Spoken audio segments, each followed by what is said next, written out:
Прывітанне, сябры. Усе памятаюць самы лепшы мультфільм усіх часоў.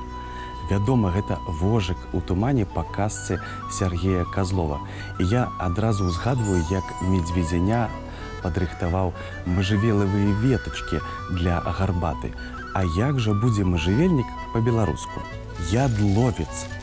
Але ў розных кутках Беларусі можна пачуць і ялавец, і яленец, а на Віцебшчыне і Смаленшчыне увогуле кажуць мажуха. Драўніна ў яго мяккая, духмяная і часта выкарыстоўваецца для розных падставачак пад гарачае. А ў Скандынавіі, напрыклад, з ядлоўца робяць кантэйнеры для захоўвання малочных прадуктаў. Ну, напрыклад, такіх як масла і сыр.